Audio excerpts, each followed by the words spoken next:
Are you struggling to advance your career and sacrificing time with your loved ones because of endless to-dos, low energy, and just not enough time in the day? If so, then this podcast is for you. I am your host, Dr. Ann Sung, an ER, critical care, and space doctor, a peak performance coach, real estate investor, and a mother of a toddler. I'm here to guide you on mastering your mind and give you the essential skills to achieve peak performance. So welcome to Productivity MD, where you can learn to master your time and achieve the 5 freedoms in life.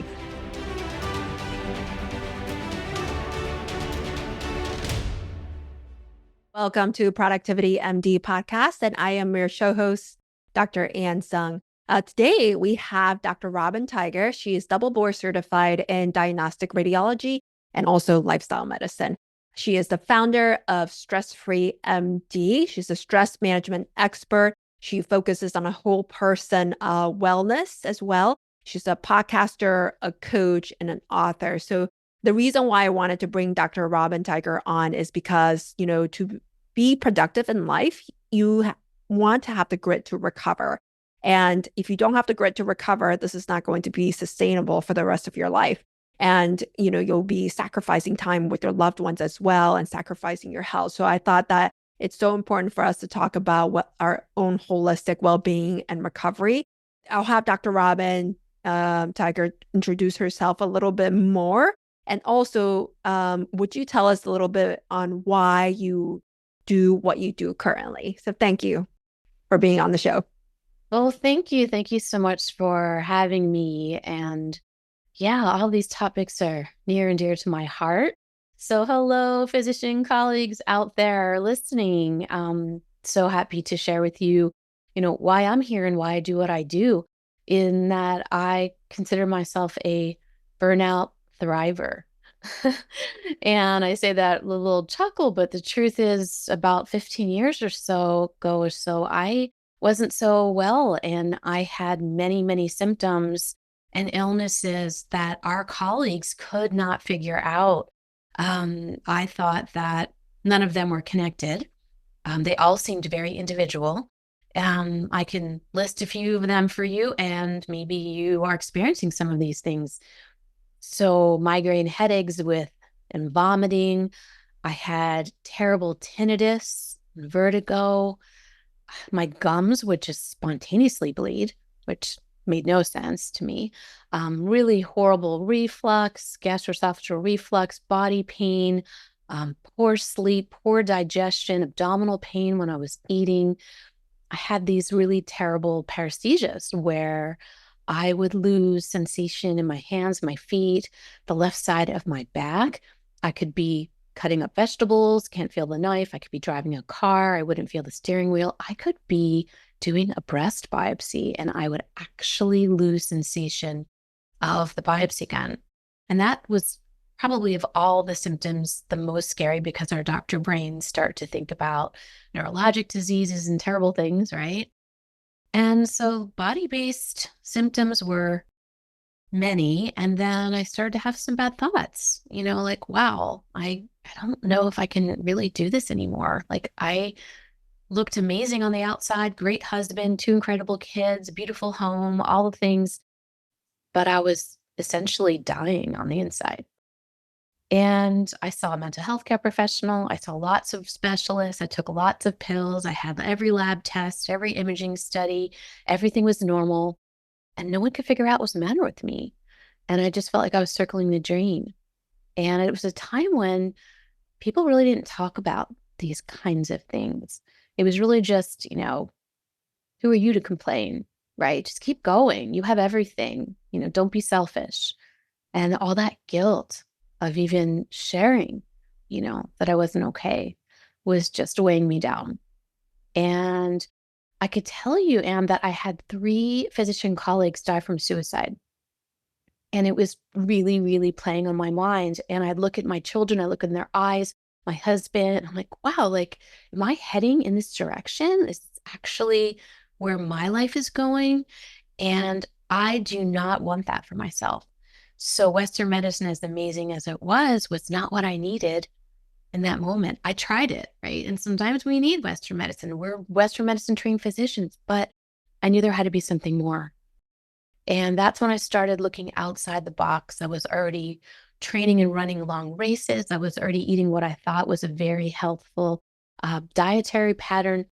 And I started hearing more and more about things like yoga and meditation and then coaching, which I thought yoga and meditation were just like eye-rolling events, like where people were really weird down the hall doing strange things.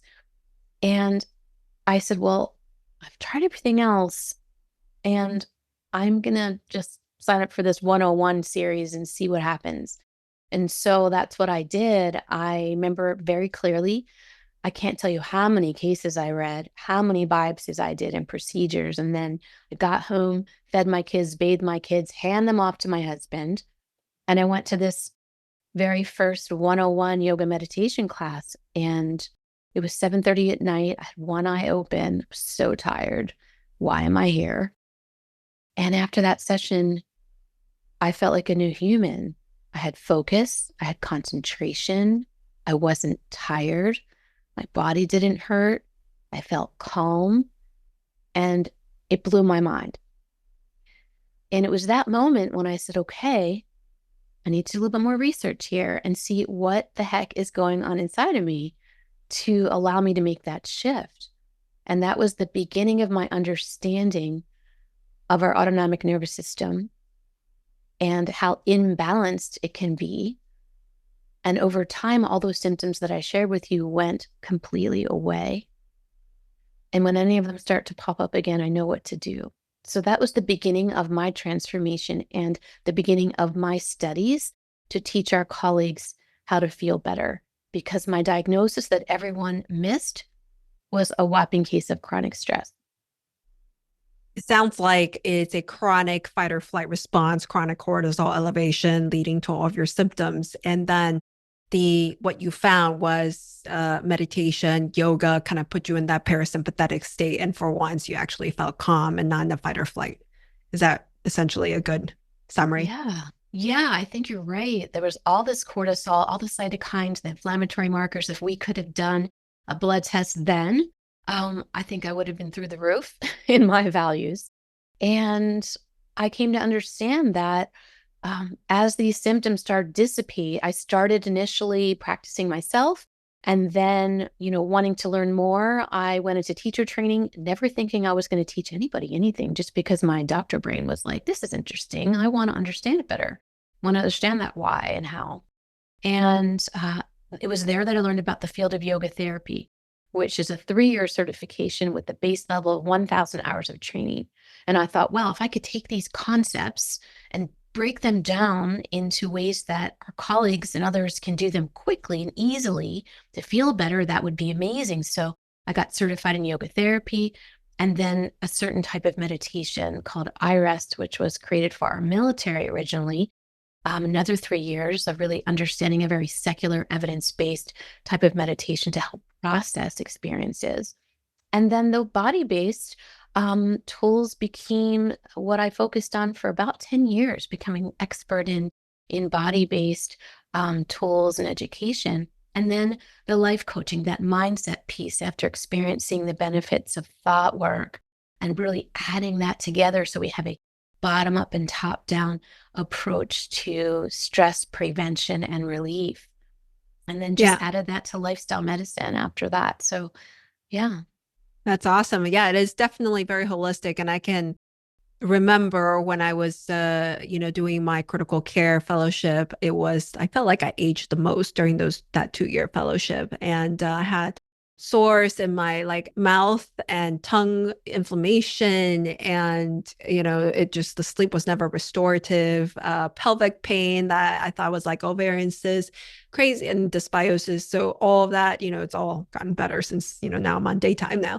But yeah, it's just crazy how prolonged, especially people who continue to work in the ER or ICU, how prolonged cortisol, the entire shift has like a cortisol elevation can lead you to these physical symptoms.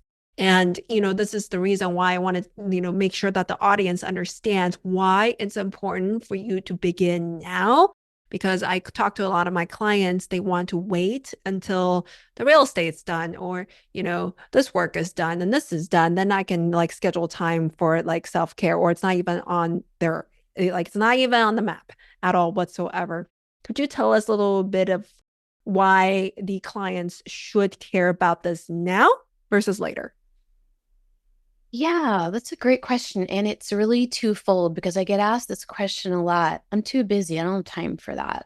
When I'm on vacation, I'll feel better, right? What, you're 2 or 3 weeks a year, maybe, and it takes you 3 or 4 days into that where you start to actually feel like you're in vacation mode. So if I shared with you that you could feel like that every day, wouldn't you want that? Yeah. So that actually, as I said, it's twofold. One is because you feel horrible, right? All the things I described, if you're even experiencing one of them, you feel terrible. And who wants to walk around feeling that way? Who wants to walk around every time you eat, you have abdominal distension, diarrhea, constipation, your body hurts? Who wants to walk around waking up with one eye open, counting the minutes until you get to go back to sleep again? Wouldn't it be amazing to wake up not tired, right? I mean, so you're reactive. You're saying things you wish you could take back. You're doing things you wish you didn't, right? So number one is you just don't want to feel horrible, right? You didn't come this far to only come this far. So that's number one. Number two is, if you want evidence, the evidence-based literature tells us that chronic stress is the direct cause of most of the chronic diseases in the world: hypertension, adult onset diabetes, myocardial infarction, stroke, cancer progression and growth.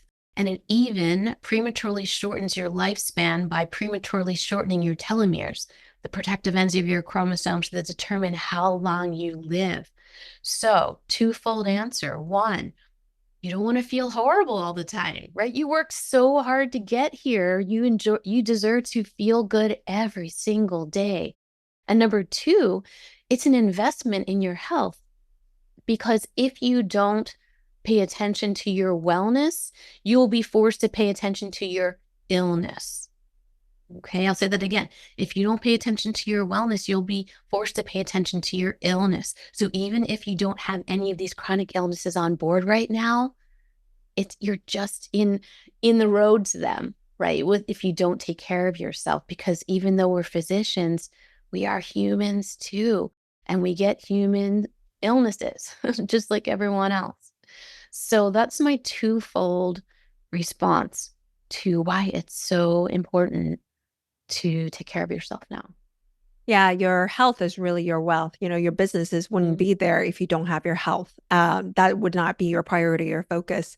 So we talk a lot about that. And, if you don't do it for yourself, then I would do it for your loved ones, because like you said, that reactivity, that lack of patience, when you're in that fight or flight mode, then you could react to your spouse, you could react to your kids. You don't have patience with them when they don't act, or you have expectations, and you then really lack compassion or understanding for other people when you don't take care of yourself. So if you don't do it for yourself now, maybe do it for your loved ones so that you can have a beautiful relationship with them.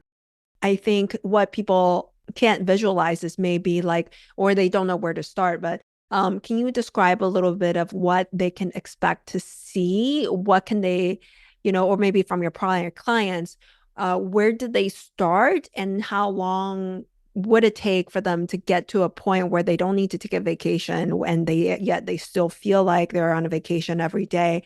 What can they kind of expect to see other than the physical symptoms maybe starting to go away? What can they feel, etc., so that they can kind of visualize what's ahead if they make the change now? Yeah, so couple of questions embedded in that.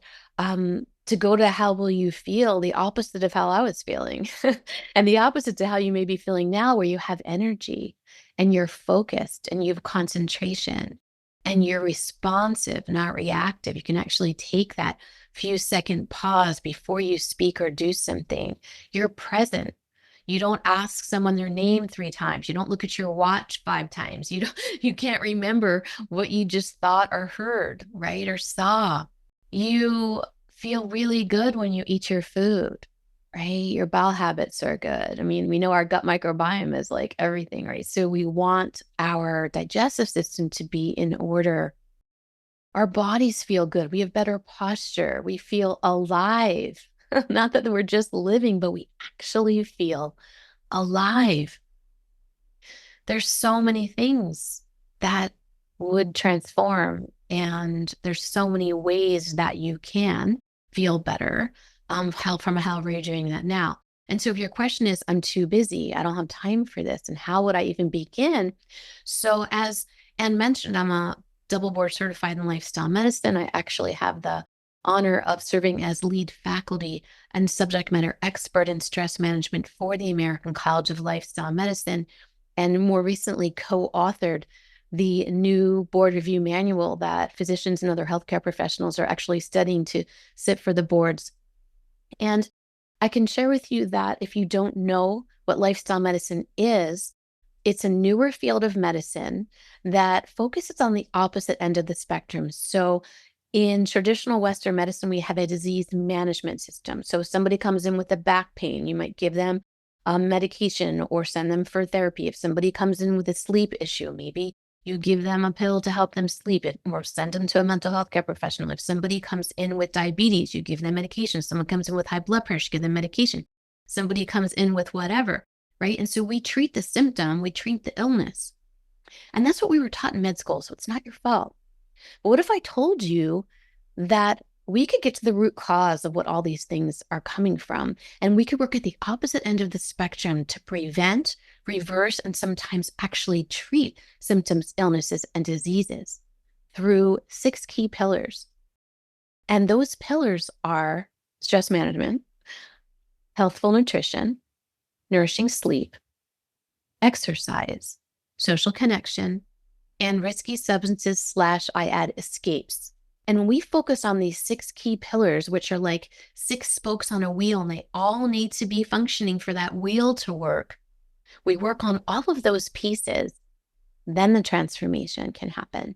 Then you can prevent, reverse, and sometimes treat your symptoms, illnesses, and diseases. And because we're doctors and we're left brainers and we like things really organized, I make that super easy. We do a quick assessment, we see where you are, and then we just start with one thing at a time. And I focus on 1% better every day. That's it. So we start small and we start to make some small changes, and we start making another small changes until your whole life is like, wow, I didn't realize I could feel this good, or I don't remember the last time I felt this good. Yeah, I think the micro steps, the more habit stacking can make, we talk about, or Tony Robbins actually talked about like a 2 millimeter shift. And then once you make that 2 millimeter shift at this time point, if you can do that now, then in a few years, your entire trajectory is going to be exponentially different than where you would have been.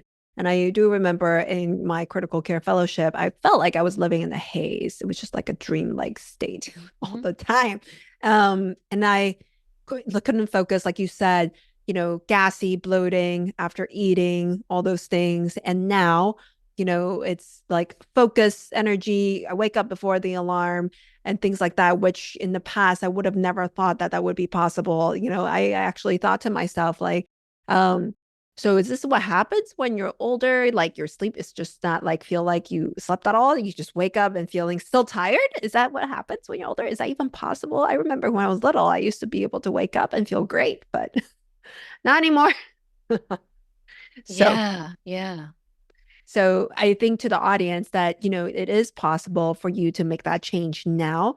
And I wonder, what are your thoughts about, or what is your vision about, maybe like in 3 to 5 years, where would you like to, because you're doing a lot, podcasts, you're authoring a new book, a show, you do coaching, one-on-one group coaching. Where would you like to see yourself take this like in 3 to 5 years or so?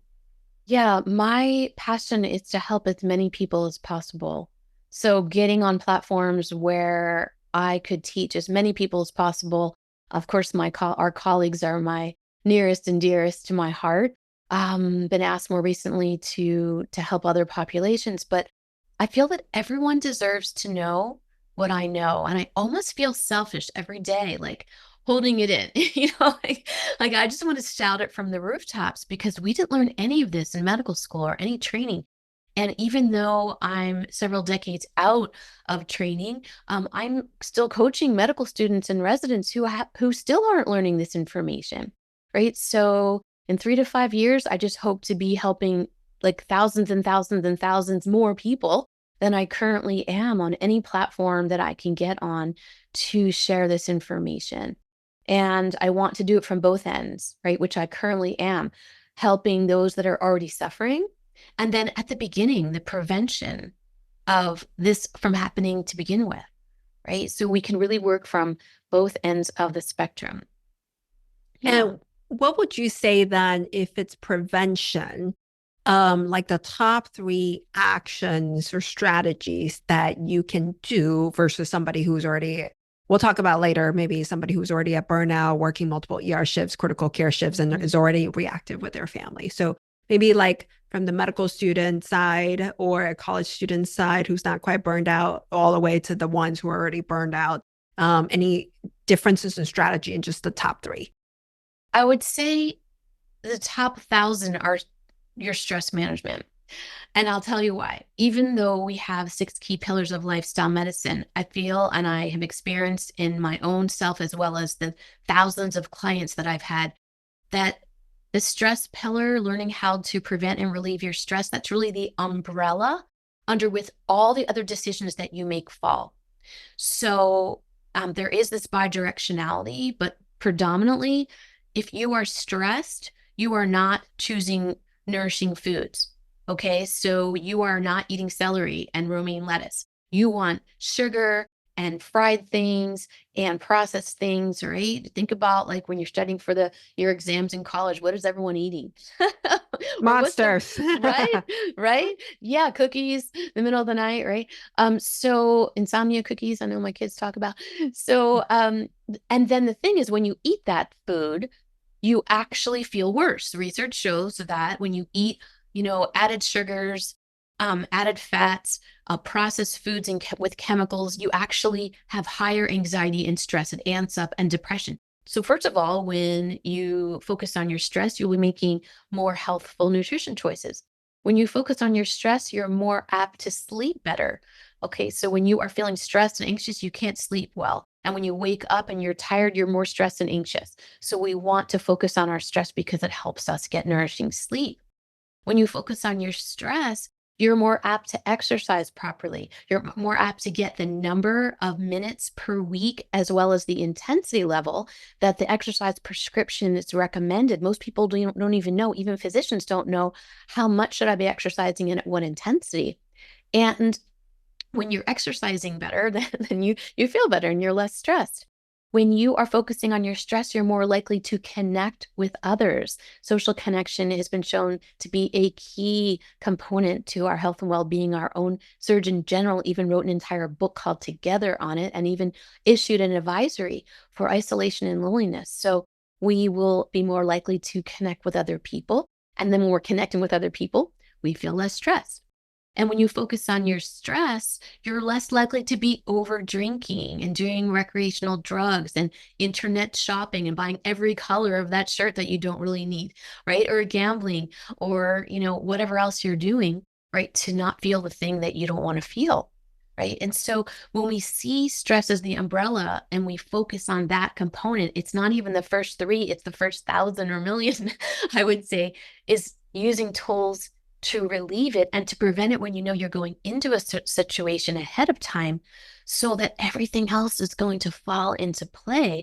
And then you'll have that whole person well-being and you'll feel amazing and you'll increase your longevity and not only your lifespan, but your health span. So research shows that the last 10 to 12 years of your life, you will most likely be ill. Most people are sick in the last decade of their life. And so when you do these things, and again, it's an investment, you can move that health span to be closer, if not equal to your lifespan.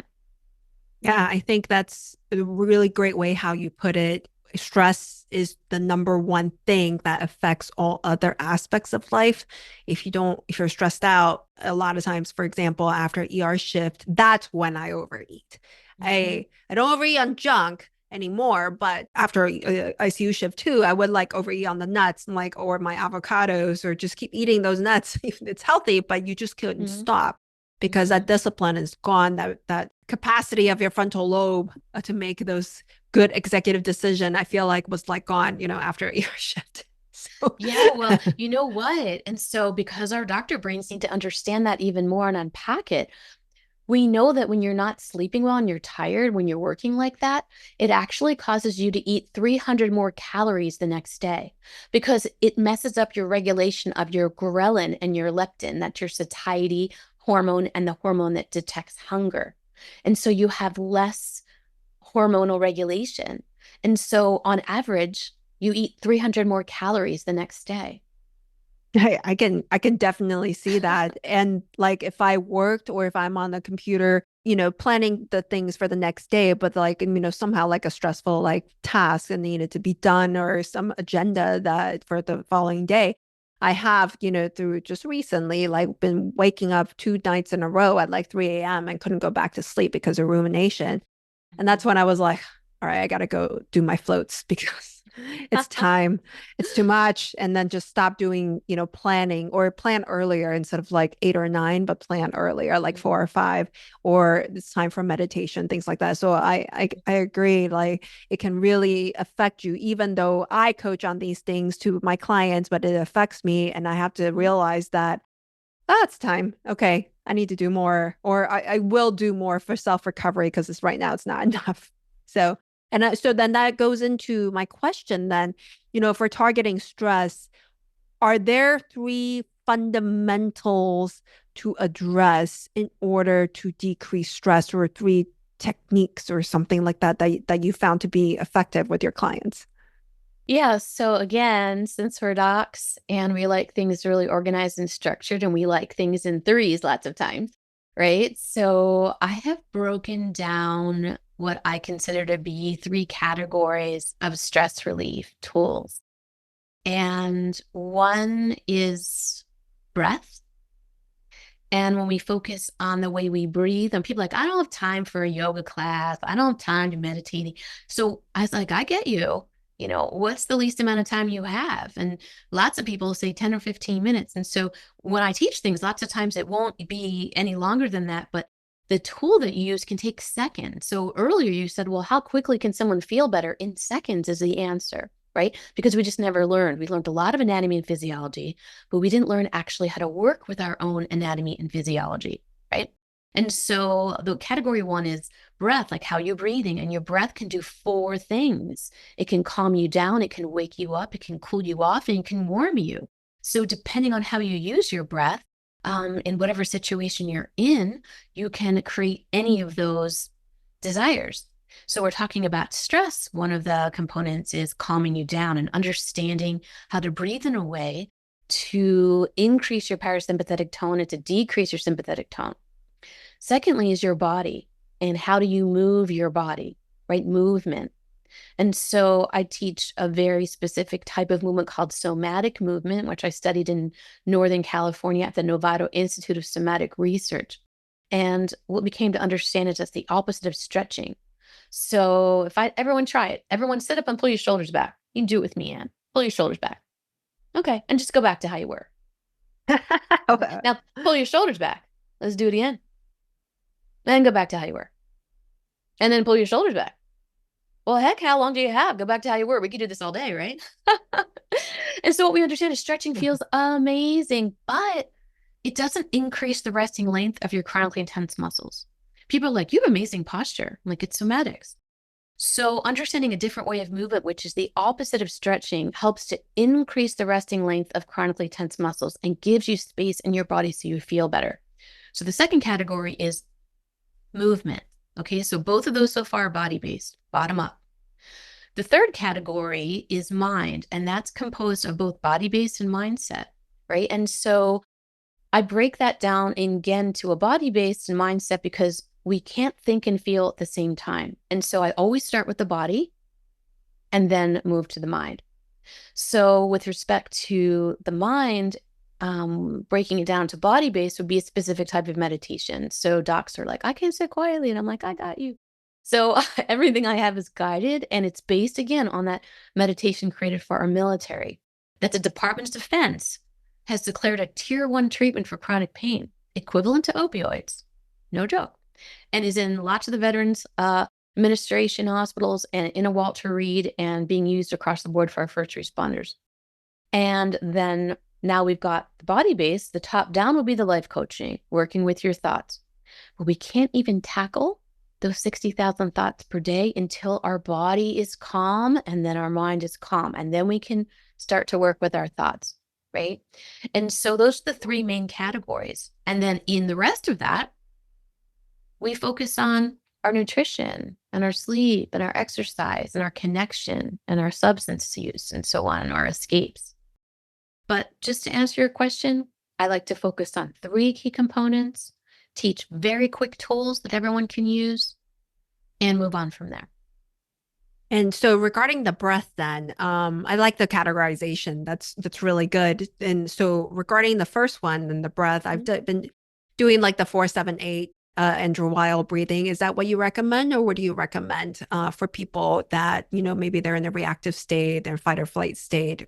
What typical breathing patterns do you recommend? So 4-7-8 is really for sleep. You're actually creating a hypercapnic state. You're increasing your CO2. So you don't want to be doing that during the day because you'll get sleepy, right? And so what Anna's referring to is that you inhale for 4, you pause for 7, and you exhale for 8. Now, those numbers may not work for you. Okay, so you may need to create some other combination where your in is less than your hold is less than your exhale, right? So, but the thinking behind that is it's really for sleep, and you really are focusing on elevating your CO2, not to a damaging quantity, but to help improve your ability to fall asleep and stay asleep. 2 key components to breath with respect to our own anatomy and physiology when focusing on stress relief. One is inhale versus exhale. So we know from our physiology that when you inhale, that's your sympathetic nervous system, heart rate increases. Every time you breathe in, your heart rate goes up. Every time you exhale, parasympathetic tone, your heart rate goes down. So when someone says, take a deep breath, everyone do it with me. Take a deep breath, breathe in. But what happens? Everything's up here in your chest, right? So it's actually your exhale breath that we need to focus on.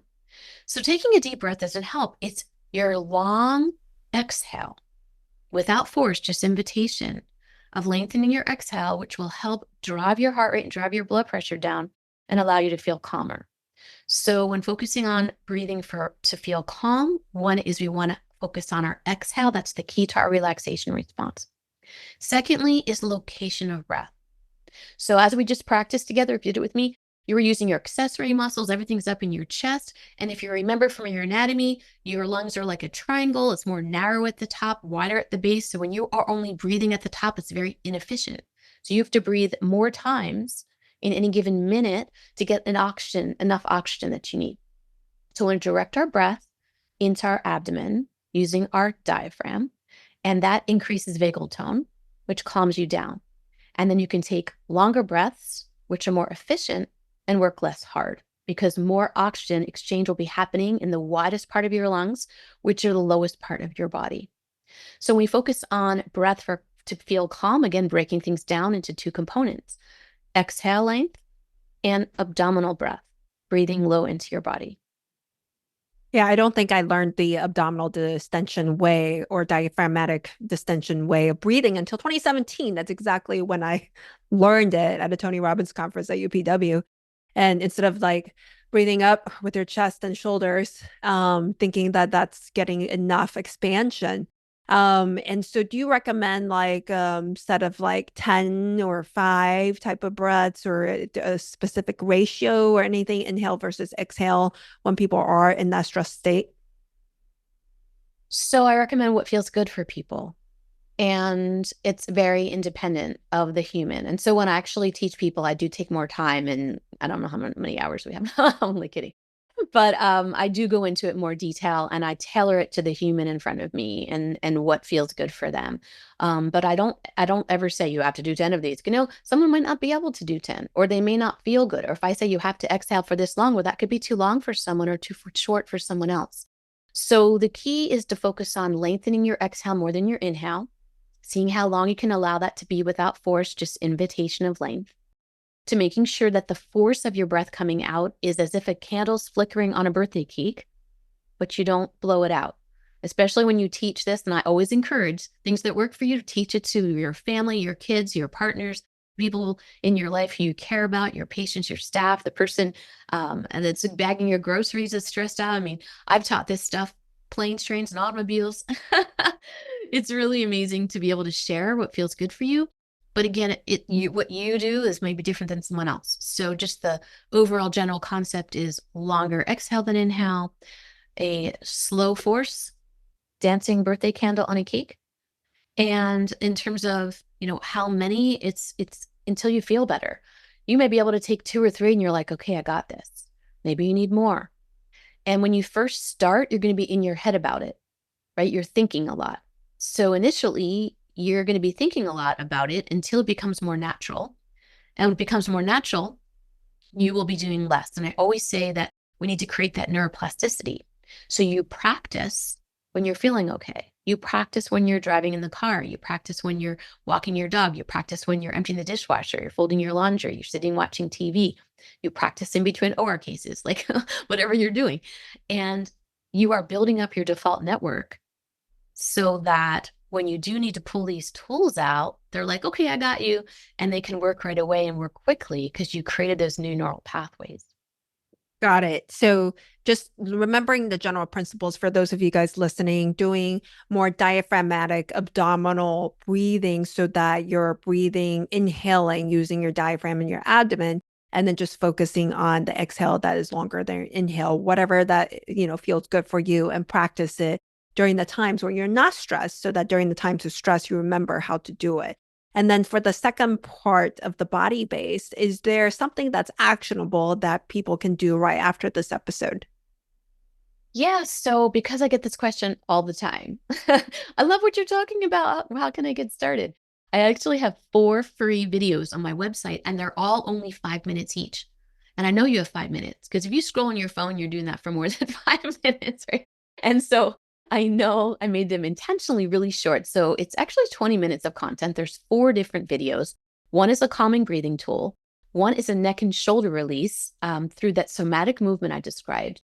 The third one is a short guided meditation. And the fourth one is a mindset shift. So you're getting the body-based and mindset bottom-up, top-down approach in those 4 videos. So you can go right on the stressfreemd.net website, and I'll send them right to your inbox. Oh, wow. That's awesome. So that basically addresses like the next 2, or the body base, and then the meditation you're talking about, then up to the mind, the life coaching that you're talking about. Okay. Awesome. So everybody go to stressfreemd.com and check out those 4 videos. .net. Thank you for clarifying. Okay. .net. And, if you just take one action after this, it could just be breathing, or just going to the website, sign up for those videos, and just schedule in those non-negotiable times for yourself so that you can start feeling better now instead of waiting. I had a client, somebody I was talking to earlier, she's like, well, I think if I can focus more on learning real estate, I can be more productive in real estate, then free up more time for myself to care for my health. I'm like, no, it's right now. It's right now. So thank you so much. And I know we talked a lot today about, so many different modalities, techniques, even like the way to organize things. Are there any takeaways or the major points that you really want the audience to learn from this episode? Well, first, you may be thinking, I should know this stuff. I'm a doctor. And you might have some shame right now, and you're feeling like you're shitting all over yourself. I should know this stuff. I should be doing this. I should be teaching it. And so I'm here to tell you to wipe that shit off. Okay. You don't know it. You don't know what you don't know. Okay. And so you weren't taught these things. I learned all of this because of my own experience and wanting to heal myself. And then I just share it with the world. So today's a new day. Today is not too late. I don't care how old you are. I am 58 years young. I feel great. 58 feels great. Okay, so you're not too old. Okay, so and it's not too late. No matter whether you're just starting out or you're several decades in or you're retired, every day is a new day. And the second thing is that, as I mentioned, I frequently get, well, I don't even know where to begin. And you just start by starting, and I've made it easy for you. Just go to the stressfreemd.net website. Even if you do nothing else in these 4 tools, or even just choosing one, you will feel better. And I invite you to try them on for size. The reason I create so many different ways to feel better is because we're all wired a little bit differently. And some people are more visual learners, and some people are tactile learners, and some people are auditory learners, and some people like to write things down and so on. So really finding different ways to meet you where you are, where you like to learn, and where you will have the greatest experience. And thirdly, if you are someone who's really suffering and you're really in a dark place right now, please know that you can get help. I'm inviting you to get help. If anyone's listening and you're having dark thoughts and you are in a place where you're wondering if you even want to be here anymore, I'm sharing this with you. I've lost 3 colleagues. I have been there myself. I turned my life around, but I got help, and I want you to get help too. So I'm just putting it out there that please pay attention to how you're feeling. If you know someone that needs help, please encourage them to get help as well. There's nothing wrong with it. Yeah, I think, very recently, just a few weeks ago, was a colleague of a friend who had committed suicide. So it's a physician. So it's more common than you think. And it's somebody that you often actually don't know. And this is common in the military as well. So how can people reach out to you if they want more help? Like, can you describe a little bit about what you offer in terms of coaching, resources on podcasts, and what's up and coming as well? Yeah. And you mentioned suicide. I've been getting more and more requests for workshops on suicide prevention and relief from hospital systems, organizations that have lost physicians to suicide. So that is becoming even more and more about what I'm doing, and even with a colleague of mine, Dr. Jonathan Fisher. So if that's something that you're interested in, you can reach out to me for that as well. And yes, on the stressfreemd.net website, as I mentioned, I know you learn differently, you like things differently, different types of modalities of learning. So there's online programs on demand. There's my podcast, the Stress Free MD podcast. You can set up a free chat. I'm happy to talk with you. You've got the free videos. I do one-on-one coaching. I do group coaching. I've got multiple retreats. Retreats that are coming up would be, the first one is next month, actually, in Sedona. I'm not sure when this is being released.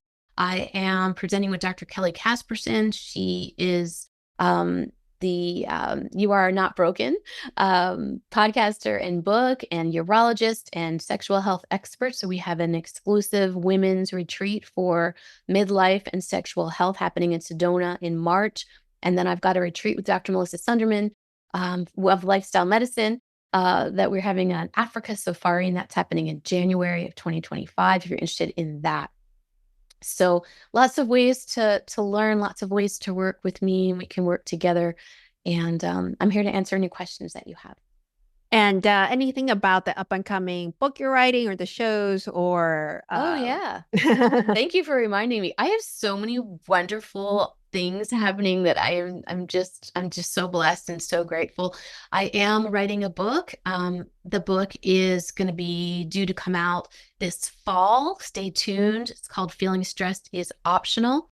The book is very unique. It has not only typical text content, but there will be audio and video files for you to practice along with me, handouts, downloadable handouts and worksheets, and CME. And just to mention, all of my offerings have CME. Anything you do with me, you get CME, whether it's coaching, whether it's my programs, whether it's my podcast, whether it's workshops, whether it's my book.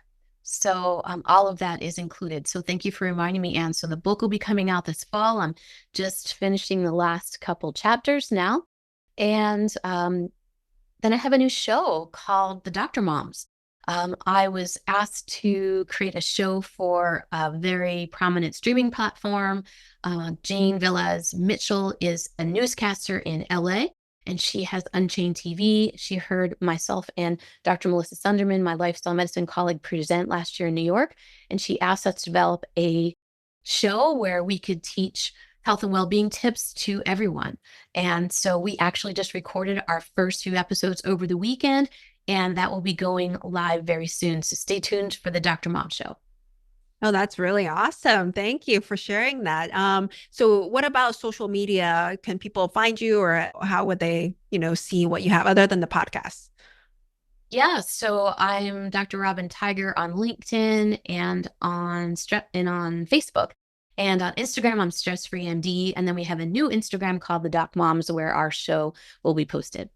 Okay, awesome. Thank you so much again for sharing all the resources. So for the audience, if you just go to one website, get the resources, or book a call, just search for anything, or just breathe right now, maybe after this episode. I think that would be a starting point for you to make that 2 millimeter shift to get onto a different trajectory in terms of how you can feel. If you feel great, then you can be productive in other aspects of life. For Productivity MD, we don't focus on being productive on just your business or your medicine. It's about being productive in peak performance with fulfillment. So, Dr. Robyn Tiger, thank you so much for being on the show.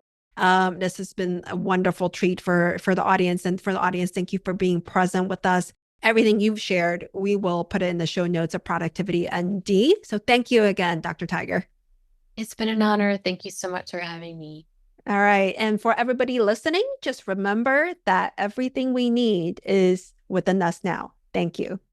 Disclaimer: this content is for general information purposes only and does not constitute the practice of medicine. No doctor-patient relationship is formed. The use of this information linked to this content is at the user's own risk. The content is not intended to be a substitute for professional medical advice, diagnosis, or treatment. Users should not disregard or delay in obtaining medical advice for any medical conditions they may have and should seek the assistance of their healthcare professionals for any such conditions. The views are personal views only and do not represent any university or government institution.